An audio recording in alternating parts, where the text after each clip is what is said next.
2 Samuel 17ஆம் அதிகாரம். பின்பு அகித்தோப்பேல் அப்சலோமை நோக்கி, நான் 12000 பேரை தெரிந்து கொண்டு எழுந்து இன்று ராத்திரி தாவீதை பின்தொடர்ந்து போகட்டும்.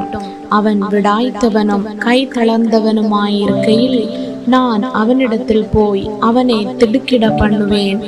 அப்பொழுது அவனோடு இருக்கும் ஜனங்கள் எல்லாரும் ஓடி போவதினால் நான் ராஜா ஒருவனை மாத்திரம் வெட்டி ஜனங்களை எல்லாம் உம்முடைய வசமாய் திரும்ப பண்ணுவேன். இப்படி செய்ய நீர் வகை தேடினால் எல்லாரும் திரும்பின பின் ஜனங்கள் சமாதானத்தோடு இருப்பார்கள் என்றான். இந்த வார்த்தை அப்சலோமின் பார்வைக்கும் இஸ்ரவேலுடைய சகல மூப்பரின் பார்வைக்கும் நலமாய் தோன்றினது. ஆகிலும் அப்சலோம் அர்கியனாகிய ஊசாயை கூப்பிட்டு அவன் வாய்மொழியையும் கேட்போம் என்றான். ஊசாய் அப்சலோமிடத்தில் வந்தபோது அப்சலோம் அவனை பார்த்து, இந்த பிரகாரமாக அகித்தோப்பேல் சொன்னான், அவன் வார்த்தையின்படி செய்வோமோ அல்லவென்றால் நீ சொல் என்றான். அப்பொழுது ஊசாய் அப்சலோமை நோக்கி, அகித்தோப்பேல் இந்த விசை சொன்ன ஆலோசனை நல்லதல்ல என்றான். மேலும் ஊசாய், உம்முடைய தகப்பனும் அவன் மனுஷரும் பலசாலிகள் என்றும் வெளியிலே குட்டிகளை பறிகொடுத்த கரடியை போல மனம் எரிகிறவர்கள் என்றும் நீர் அறிவீர். உம்முடைய தகப்பன் யுத்த வீரனுமாயிருக்கிறார். அவர் ராக்காலத்தில் ஜனங்களோட தங்க மாட்டார். இதோ அவர் இப்பொழுது ஒரு கெபியிலாவது வேறே யாதொரு இடத்திலாவது ஒளித்திருப்பார்.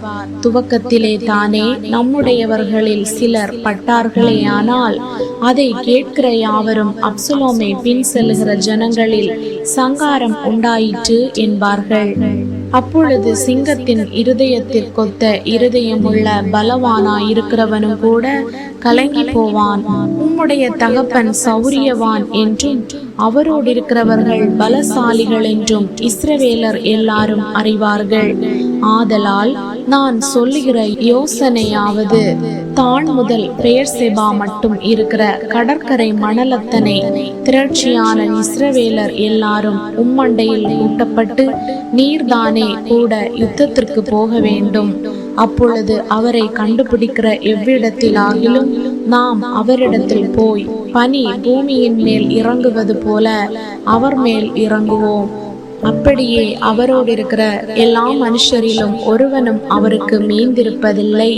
ஒரு பட்டணத்திற்குள் புகுந்தாரேயானால் இஸ்ரவேலர் எல்லாரும் அந்த பட்டணத்தின் மேல் கயிறுகளை போட்டு அங்கே ஒரு பொடிக்கல்லும் காணப்படாதே போகும் மட்டும் அதை இழுத்து ஆற்றிலே போடுவார்கள் என்றான்.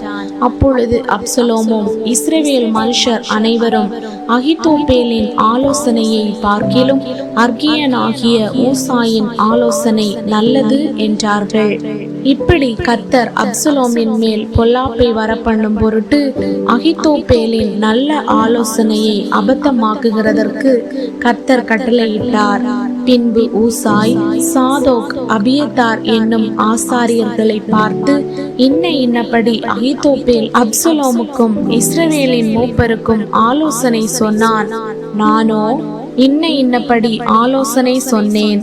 இப்பொழுதும் நீங்கள் சீக்கிரமாய் தாவீதுக்கு அறிவிக்கும்படி செய்தி அனுப்பி, நீர் இன்று ராத்திரி வனாந்தரத்தின் வெளிகளிலே தங்க வேண்டாம்.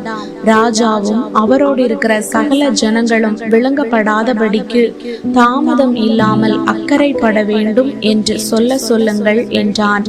யோனத்தானும் அகிமாசும் தாங்கள் நகரத்தில் பிரவேசிக்கிறதினால் காணப்படாதபடிக்கு இன்ரோகேல் அண்டை நின்று கொண்டிருந்தார்கள்.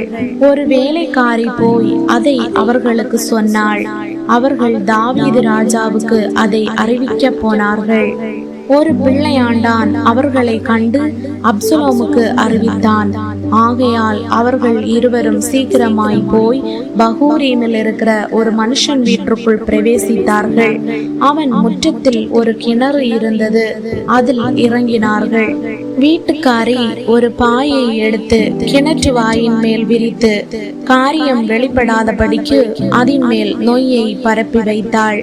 அப்சலோமின் சேவகர் அந்த ஸ்திரீயின் இடத்தில் வீட்டிற்குள் வந்து, அகிமாசும் யோனத்தானும் எங்கே என்று கேட்டார்கள். அவர்களுக்கு அந்த ஸ்திரீ, வாய்க்காலுக்கு அப்பாலே போய்விட்டார்கள் என்றாள். இவர்கள் தேடி காணாதே போய் எருசலேமுக்கு திரும்பினார்கள்.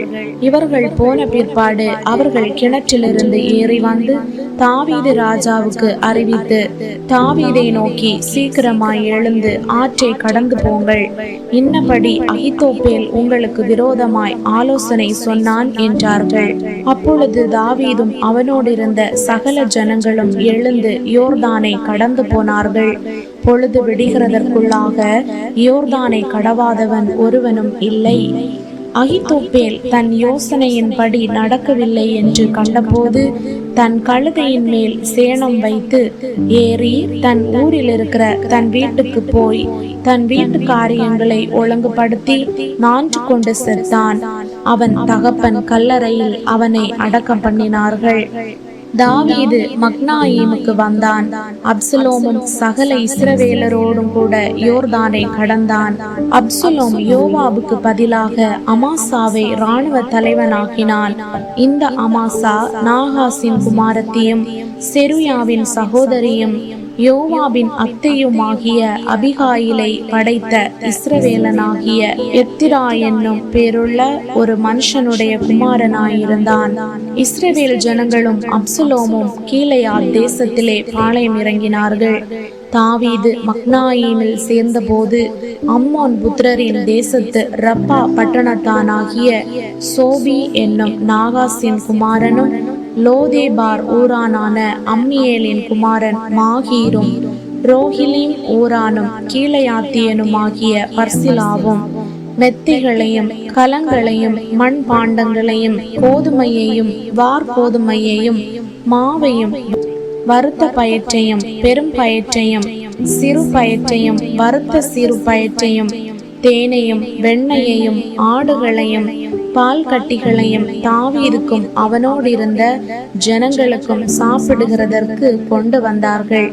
அந்த ஜனங்கள் வனாந்தரத்திலே பசியும் இளைப்பும் தவனமுமாயிருப்பார்கள் என்று இப்படி செய்தார்கள்.